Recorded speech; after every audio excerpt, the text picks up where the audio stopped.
Potion Masters, Chapter 23. It's kind of a long one. 2 days later, Gordy sat in the cafeteria next to Max and Adeline. He had just finished telling them about the previous night's incident in the lab. There were other kids seated at the long table, but they weren't paying attention, so Gordy spoke freely in between bites of his corn dog. "What happened after you destroyed the business card?" Max asked. "You have mustard all over your face," Adeline said, pointing at the gobs of yellow sauce painting the corners of Max's mouth. Max jabbed his tongue out and licked. "Thanks, Rivera." He failed at removing even a portion of the mustard from his lips. "My dad completely snapped out of it," Gordy said. "Destroying that business card made him go back to normal." "He wasn't mad about the mess." Adeline chewed on one of the carrot sticks from her lunch. "Not at all. I'm not even grounded anymore. My dad felt so bad about how he treated me that he said he was going to rent another movie for me to watch tonight if I want to, even though it's a school night. He also said it was all his fault." "It was all his fault," Max agreed, sneaking a fry from Gordy's lunch tray. "Not really. It could have happened to anyone who answered the door. That Esmeralda lady was fast, and she knew how to talk and confuse you." Gordy took a sip of chocolate milk. "Anyways, we spent another hour cleaning everything up, and then I went to bed." "What's going to happen now?" Adeline asked. "Yeah, what are you going to do when those two come knocking at the door again?" Max added. "I bet you anything they will." "Well, I'm not going to open it." "Are you sure they really want your aunt's potion?" Adeline removed a carton of hummus and some celery sticks from her lunch sack. "It seems like a lot of trouble for something so small." "Ugh!" Max gagged. "What is that gunk?" "This is hummus. It's healthy and delicious," she said. "It looks like one of Gordy's barfing potions." "They have to be after Aunt Pris's potion," Gordy said. "Remember what Yeltsin was asking about? A package from out of the country? That's what they want." "You should call the feds," Max said. "They could surround the house with guns and wear bulletproof vests and arrest Yeltsin and that Esmeralda chick." Gordy started laughing and Max frowned. "What? I'm being serious." "You don't know what these guys are capable of." "How are the police going to stop them?" Adeline asked. "They don't know what to do with potions, and wouldn't they break one of the 5 main rules of potion making? Something about drawing unnecessary attention to the world of wonder?" Gordy nodded. "She's right. We'd have to wipe their memories completely after their investigation, and that can be tricky and dangerous." Max glared at Adeline. "Fine. Then the next time Esmeralda and Yeltsin show up, you call me, Gordy. I'll come over and—" "You?" Adeline laughed. "What could you possibly do to them?" "Guys, stop arguing," Gordy said. "Let's just hope they stay away until my mom gets back." "At least you stopped your dad before he did any real damage to the house." Adeline lowered her voice as a couple of their classmates walked past their table with lunch trays in hand. "Yeah," Max leaned in. "Can you imagine what he must have looked like when he was tearing up the place? I bet he was like a zombie with his eyes rolled in the back of his head and his mouth all—" He opened his mouth and his tongue dangled out. Gordy grinned. "I don't even want to think about that. I'm just glad I don't have to worry about him anymore." Disaster had struck the Stitzer house when Gordy returned home from school. Springs and fluff poked out from the couch. Gordy's dad's recliner lay upside down, the arms broken, the pillows turned inside out. The kitchen was in a similar state. Most of the refrigerator's contents lay scattered across the floor. Eggs, ketchup, and Chinese leftovers. Some sort of disgusting slime trailed its way from the kitchen into the living room. It probably came from one of the overturned bottles of barbecue sauce, but Gordy wasn't sure. Every cabinet and drawer in the kitchen had been emptied. "What's going on?" Gordy ran his fingers through his hair. First it was the lab, and now this?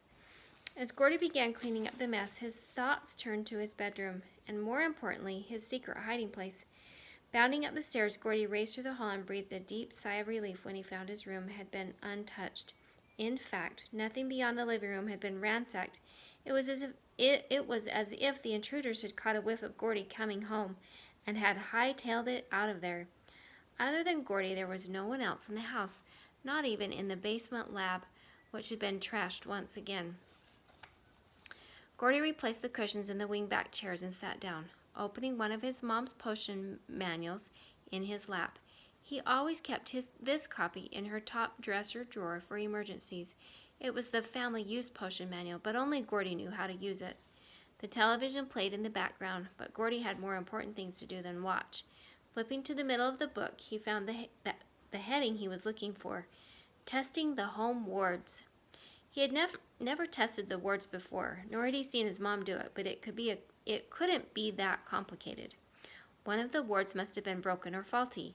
It was the only explanation for the disaster. Well, not the only explanation, but Gordy wasn't ready to pass blame to his dad again just yet. Burning the business cards should have handled the situation, unless Esmeralda and Yeltsin had taken extra measures to keep Gordy's dad blotched. His mom had drawn a detailed diagram pinpointing the location of each of the wards. To Gordy's surprise, there were actually more than 40 protecting the house. They were above doorways, below windowsills, around toilets, heater vents, the attic door.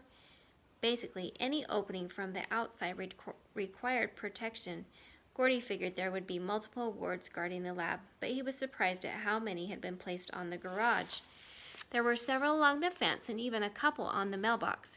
One of them was located at the top of the buckeye tree that had branches spilling over into the neighbor's yard. How could anyone know where all of them are? Gordy muttered in amazement. His mom had always been cautious, but this was absurd. Just then, someone knocked sharply on the door. Before Gordy could answer it, the door swung open and Max and Adeline bounded in. Panicked, Gordy had texted them the moment he had discovered the mess, and they immediately rushed over. "Who did this, Gordy?" Adeline asked as she picked up a few magazines from the carpet. "I don't know." "Are they still here?" Max asked, eyes wide. Gordy shook his head.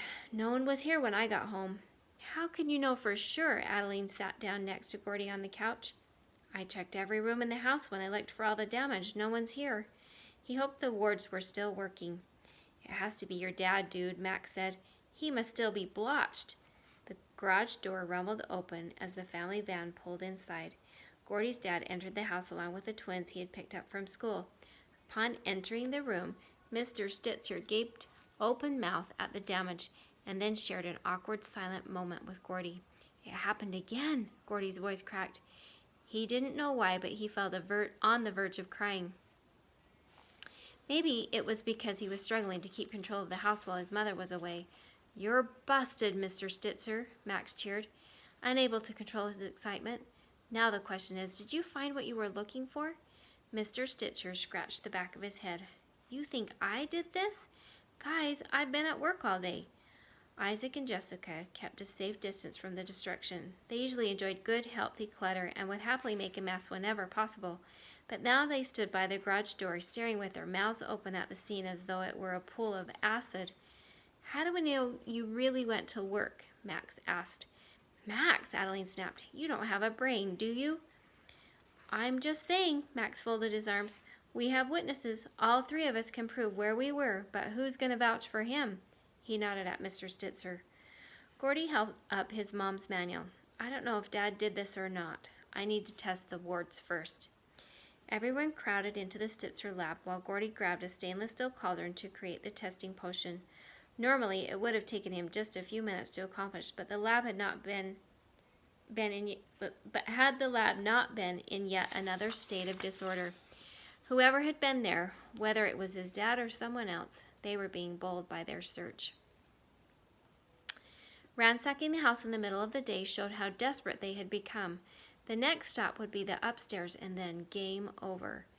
Gordy completed the potion and grabbed a pair of thick, yellow dish gloves. He fitted a pair of goggles over his eyes and then carefully transferred the contents of the cauldron to a plastic spray bottle. The clear container turned bright pink. "Stay back and don't let any of the potion touch your skin," Gordy warned. "What happens if it touches your skin?" his dad asked, sliding in front of the twins. "Not sure, bro. It probably won't feel too good," Gordy explained. "This is liquefied detection powder. By spraying it on or around the wards, it should let us know if they are still working without damaging the ward. If the ward has been broken, nothing will happen." "And if the ward is still working?" Adeline asked. Gordy glanced down at the manual, his lips moving silently as he read. "It will hiss like a snake." "Wicked!" Max rubbed his hands together. Gordy pointed the spray bottle next to the doorway leading into the lab and pulled the trigger. An immediate, sharp-sounding hiss erupted from the wood. He made his way over to the fireplace. He sprayed the potion and heard a similar hiss. He grew frustrated. Part of him wanted the wards to be broken. Not only would it explain how someone got into the house, but it would prove also prove his dad's innocence. But as he tested each and every ward in the yard, around the garage, inside the mailbox, atop the buckeye tree, and found that all of them were still intact, he didn't know what to do. "What does this mean?" his dad asked. "Isn't it obvious?" Max said. "They still have you voodooed." "How, though?" His dad pulled his wallet from his back pocket. He moved his credit cards and a few dollar bills. "There's nothing in here that could be from them. And I haven't seen Esmeralda since that first evening." "You told me you met her and Yeltsin at the grocery store the other day. Do you remember that?" Gordy asked. "I did?" "Yes," Gordy said. "You said you told them that it would be okay if they came by the house." Max snapped his fingers. "They must have zapped you then." "I said that?" Gordy's dad looked stunned. He closed his eyes and shook his head. "I don't remember ever going to the grocery store." Gordy looked away from his dad. "The wards wouldn't affect you like they would a stranger or an intruder. You can go anywhere you want through the house. You can tear everything up and nothing will happen." "But you destroyed the business card," Gordy's dad said. "That's supposed to do something, right? Like snap me out of my trance?" "How could it still be happening? And what about Max and Adeline?" He glanced at Gordy's friends. "How are they able to come and go whenever they please? Did your mother make an exception for them?" "No, but I did. They have my permission to enter the house whenever they want. That's how the wards work. Anyone can come over as long as they're invited, but they have to leave the moment someone who lives here wants them to." His dad sighed. "Then the same condition applies to the three of you. I'm not saying I'm not at fault here, but we can't necessarily rule out the possibility that Max and Adeline, or even you, Gordy, are guilty of tearing up the house." "I agree with Gordy's dad. How would we know if we were blotched or not?" Adeline looked at Gordy for the answer. "I don't know. We'd have to find out if there were items on us that had been tampered with, and we'd probably need to test everything." "You're not spraying me with that pink Kool-Aid," Max said. "Besides, I think I have a better idea." "Oh, really?" Adeline mocked. "A stakeout." Adeline groaned. "Why do you always bring it back to food? I'm a vegetarian. I don't eat steak." "Not that kind of steak," Max fixed Adeline with a withering look. "A stakeout, like when cops go undercover and hide out to catch criminals in the act. We could spend the night and set up checkpoints and shifts. It would be awesome." "That's not a bad idea," Gordy said. Adeline's eyes grew large. "I can't sleep over. It's a school night, and you guys are boys. My parents would never let me do that." "That's too bad, Rivera." Max scrunched his lips. "We'll have to tell you how it goes." "You know that my parents don't care if I stay," he said to Gordy. "They love it when I'm not home. Give them some peace and quiet." "Can we stay up too?" Isaac asked his dad. Could you make popcorn?" "Absolutely not," Gordy's dad protested. "Adeline's right. It is a school night, and I have work in the morning. I won't allow it." Max nodded slowly. "That makes sense." "It does?" Gordy looked at Max, bewildered. "Yeah, Mr. Stitzer is afraid we'll blow his whole operation, aren't you?" "What? No," Gordy's dad shouted. "Don't get mad. I'm just saying what everyone else is thinking." "You're the only one thinking that, Max." Mr. Stitzer looked at Gordy. "Right?" Gordy shuffled his feet. Well, I think Max may be right." "Oh dear," Gordy's dad said. "I was afraid you might say that. All right, I'll call my folks. Isaac and Jessica, you two will sleep over at Grandma and Grandpa Stitzer's. Sound fun?" "No," Isaac pouted. "I want to be here for the stakeout." "Yeah," Jessica stamping her foot. "Me too." Gordy's dad shook his head. "That's out of the question. I'm afraid we'll have our hands full enough as it is with Max staying the night." End of chapter 23.